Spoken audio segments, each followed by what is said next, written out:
The resignation letter slid across the polished desk, my boss's smile as cold as the Seattle rain outside his glass-walled office. "Sign this," Marcus said, his voice dripping with false concern, "or I'll make sure you never work in this town again." He had me cornered. Faked reports, a traitorous colleague, and a security guard waiting at the door. My name is Eliza Vance, I'm 32 years old, and my entire world was being erased. But as I picked up the pen, they had no idea I was about to turn their perfect trap into my weapon.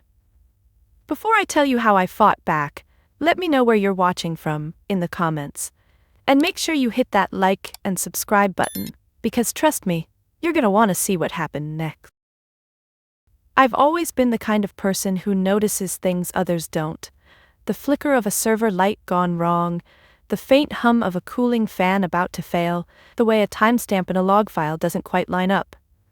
My name's Eliza Vance, and at Ethelgard Innovations, I'm the systems architect nobody sees. My cubicle is a gray box in a sea of glass-walled offices, its only decoration a faded photo of my dad and me at a science fair, both of us grinning over a clunky robot we built from scratch.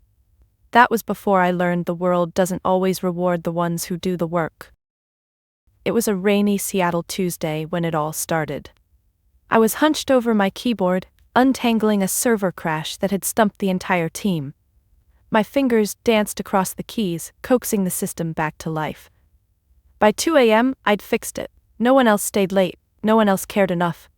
But when I presented the solution in the morning meeting, Marcus Thorne, my department head, swept in like a storm. He's all charisma, with a smile that could sell sand in a desert. He stood at the head of the conference table, his tailored suit catching the light, and pitched my solution as his own. "Brilliant, right?" he said, his eyes skimming over me with a nod so slight it felt like a slap. The room erupted in applause. I sat there, my coffee going cold, my chest tight with a sting I couldn't name. That night, I was running diagnostics on Project Chimera, Ethelgard's crown jewel, an AI integration system that could change the tech world. The rain battered my office window as I scrolled through endless logs. Then I saw it. A data packet, massive, sent to an external server address I didn't recognize. The log entry was backdated, sloppy, like someone tried to cover their tracks but didn't know how. My gut twisted. This wasn't a glitch. It was deliberate. I leaned back, the hum of the server room suddenly too loud, my heart thudding against my ribs. Liam Foster, one of the few colleagues who still talked to me, caught me in the break room later. "Marcus is untouchable, Eliza," he said, stirring his coffee too fast. "The board loves him. You push back, you're done." His voice was kind, but his eyes darted away like he was already distancing himself. I nodded, but something in me hardened. Back at my desk, I created a folder on my personal drive, encrypted it, and named it Kronos. I copied the anomalous log file, my fingers trembling. It was just a small act, but it felt like crossing a line I couldn't uncross. Fear and determination churned inside me, a storm gathering in my chest. The days that followed were a blur of rain and resentment. Marcus's thefts became bolder. My ideas, painstakingly documented in late-night emails, vanished from group threads only to reappear in his polished presentations. My project timelines were mysteriously delayed, forcing me to scramble while he took credit for saving them. I started documenting everything in Kronos, every slight, every email I was cut out of, every meeting where my voice was drowned out. It was my lifeline, my proof that I wasn't invisible. Marcus's hostility grew sharper, more personal. In one meeting, he praised Liam for fixing a minor bug while tearing into me for an efficiency lag that didn't exist. "Eliza, we need you to step up," he said, his voice dripping with false concern. The room went silent, colleagues avoiding my eyes. I felt like a kid again, standing alone on the playground, the odd one out. My throat burned, but I swallowed it down, my pen scratching notes in a furious rhythm. Then came the breakthrough. I'd volunteered to cross-reference expense reports, a grunt task no one else wanted. Buried in the numbers, I found something that made my blood run cold. Consulting fees paid out by Marcus's department to a company called Helios Analytics. Thousands of dollars, vaguely labeled, sent to a shell corporation that didn't exist a year ago. I dug deeper, my hands shaking as I traced Helios to a law firm known for shady tech deals. Then I cross-checked the dates. Every payment lined up with an unauthorized data transfer from Project Chimera. This wasn't just Marcus stealing my work. It was a heist. Corporate espionage, siphoning off Ethelgard's future. I sat back, the fluorescent lights buzzing overhead, my heart pounding so hard I thought it might break through my ribs. This was bigger than me, bigger than office politics. It was dangerous. I added every detail to Kronos, my fingers flying, my breath shallow. I wasn't just fighting for credit anymore. I was fighting for the truth, and it terrified me. I couldn't keep it to myself anymore. I had to test the waters, see how deep this went. So I picked the least damning piece of evidence, the backdated server log, and brought it to Marcus, framing it as a security concern. I stood in his glass-walled office, the Seattle skyline blurred by rain, and watched his face. He didn't flinch. Instead, he smiled, cold and sharp, like a predator sizing up prey. "Interesting," he said, leaning back. Then he pressed a button on his phone. "Diana, could you join us?" Diana Sterling, the head of HR, walked in, her face a mask of corporate calm. Marcus slid a file across his desk, my name in bold letters on the cover. My stomach dropped.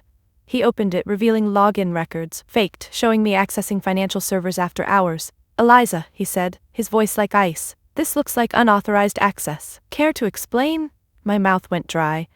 It was a setup, and Liam's name was all over the forged documents. The betrayal cut deeper than I expected, a knife twisting in my gut. Marcus pushed a pre-written resignation letter toward me.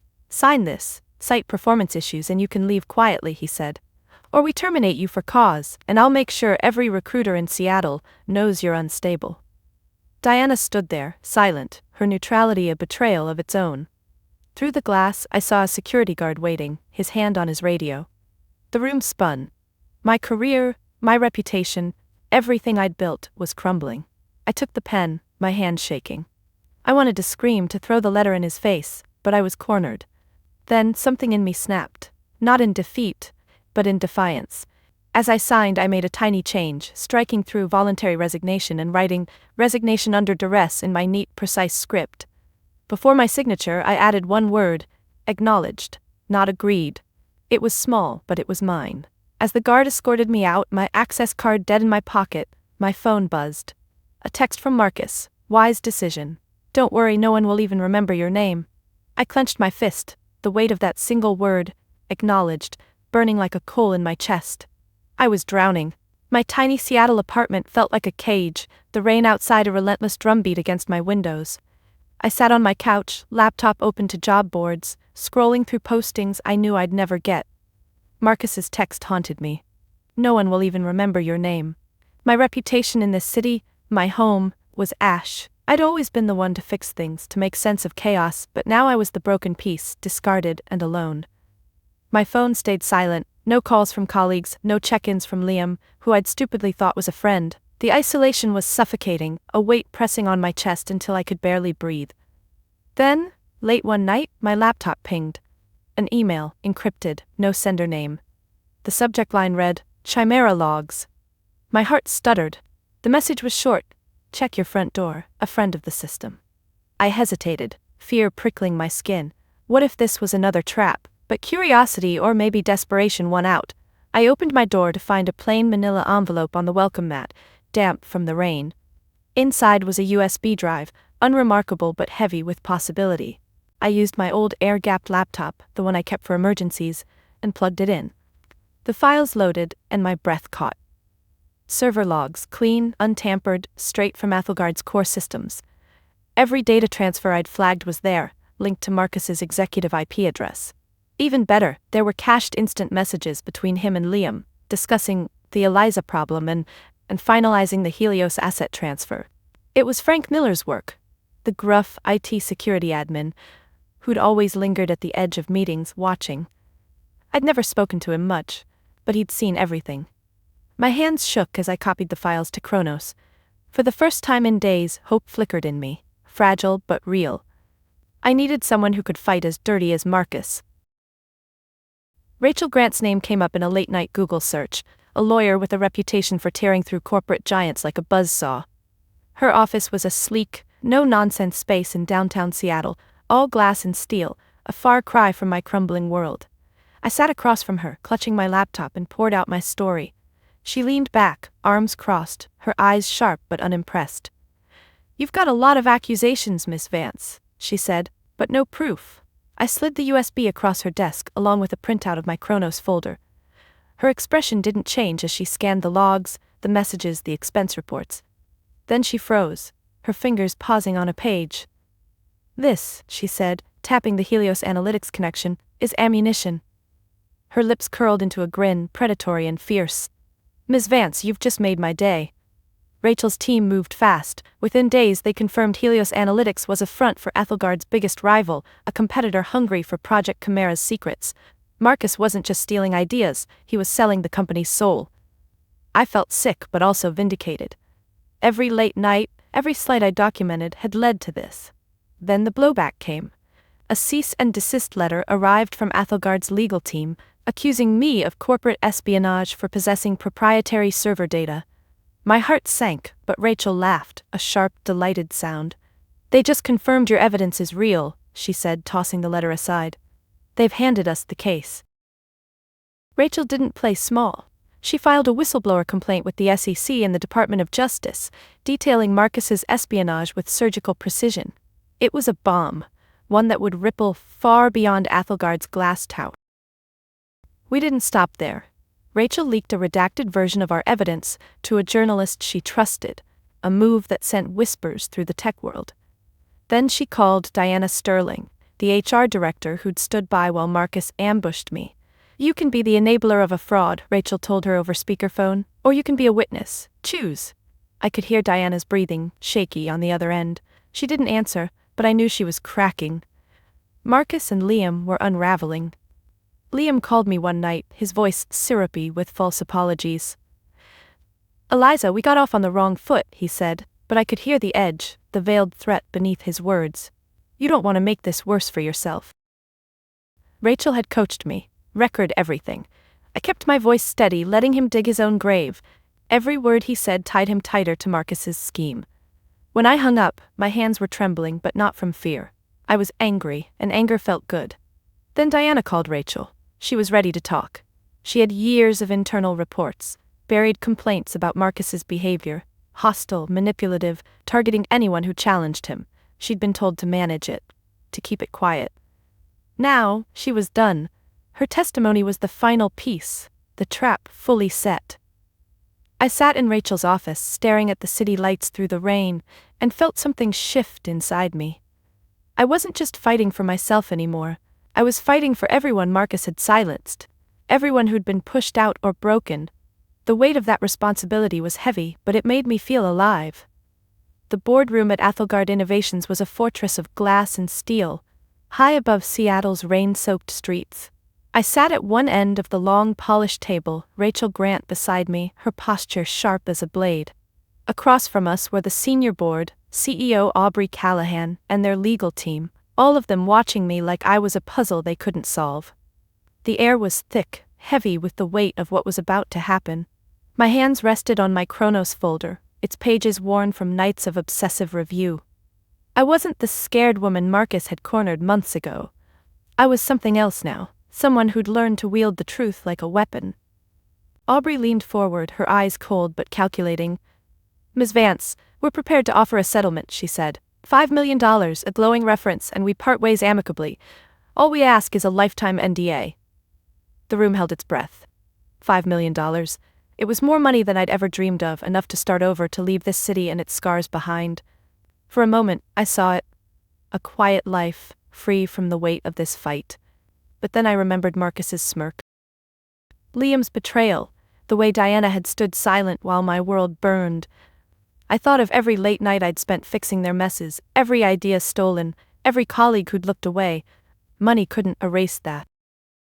I met Aubrey's gaze, my voice steady. "Your money can't fix what happened. I don't want a payout. I want accountability." A murmur rippled through the room, the board shifting uncomfortably. Rachel's lips twitched, a flicker of pride. She opened her briefcase and began laying out our evidence with surgical calm. The Chronos folder, detailing every slight and sabotage, Frank Miller's server logs tying Marcus to the data thefts, the Helios Analytics payments, a trail leading straight to Ethelgard's rival, Liam's recorded confession, his voice dripping with panic, and Diana Sterling's testimony, exposing Marcus's pattern of cruelty. Finally, Rachel slid my resignation letter across the table. My tiny act of defiance, resignation under duress, and acknowledged, staring up at them like a challenge. The board went silent. Aubrey's face, once imperious, tightened. The legal team exchanged glances, their confidence crumbling. They'd underestimated me, thought I'd fold for cash. But Rachel had built an airtight case, and Diana's testimony was the final nail. Marcus and Liam weren't just thieves, they were traitors, selling Ethelgard's future for profit. The SEC was circling, the DOJ ready to pounce. A public scandal would tank the company's stock, ruin careers, and land executives in prison. I watched Aubrey's expression shift from arrogance to something like respect, grudging but real. "Very well, Miss Vance," she said, her voice low. "The settlement is off the table. Tell us what accountability looks like to you." I took a breath, my heart pounding but clear. Marcus and Liam face consequences, legal, public, final. You investigate every employee they targeted, every complaint buried, and you build systems to make sure this never happens again. The room was still, the weight of my words settling like dust. I'd done it. I'd turned the tables, not just for me, but for everyone they'd silenced. The fallout was swift and brutal. Marcus and Liam were fired that week. Their arrests splashed across every tech news outlet in the country. Ethelgard's stock took a nosedive, but Aubrey's quick response, publicly admitting fault and pledging reform, stabilized. A federal investigation tore into Helios Analytics, exposing their ties to Ethelgard's rival and triggering a wave of lawsuits. The settlement was massive, not just for me but for every employee Marcus had bullied or pushed out. A fund was established to make them whole. A small piece of justice in a world that rarely offered it. I didn't go back to my old cubicle. Instead, I negotiated a new role, Director of Technical and Ethical Oversight. It was a first for Ethelgard, a position with real power to build transparent systems and protect the people who actually did the work. My first act was to secure a promotion and a hefty bonus for Frank Miller, the IT admin who'd risked everything to slip me that USB drive. He grumbled about the attention but shook my hand, his grip firm, his eyes crinkling with a rare smile. My second act was lunch with Theo, a junior engineer who'd been quietly promoted after staying out of Marcus's orbit. He'd been one of the few to offer me a kind word after my ambush, and I wanted him to know I saw potential in second chances. A year later, I stood in my new corner office, the Seattle skyline stretching out before me, rain giving way to rare sunlight. I was leading a meeting, my team gathered around a table, ideas flowing freely without fear of theft or dismissal. The news was calling it the Ethelgard transformation, crediting me as the spark that forced an industry to reckon with its ethics. I didn't care about the headlines. What mattered was the work. The systems we were building, the culture we were shaping, the voices we were amplifying. As I looked out my window, I thought of my dad, his lessons about color-coding calendars and organizing spice racks. He'd taught me that the smallest details could reveal the biggest truths. I'd started with a single log file, a tiny anomaly in a sea of data, and it had unraveled a conspiracy. My choice to document, to fight, had seemed so small at the time, ordinary even, but it had changed everything. I wasn't just Eliza Vance, the overlooked architect anymore. I was someone who'd remade the system, not just for myself, but for everyone who'd been invisible. The victory wasn't loud or flashy. It was quiet, like the moment after a storm when the air feels new. I thought of the others out there, the ones still fighting their own Marcus thorns, the ones who felt alone. My story wasn't just mine, it was theirs too. And maybe, just maybe, it would give them the courage to keep going, to document their own truths, to believe that small acts could become extraordinary. If my story proves anything, it's that you should never underestimate the power of your own truth.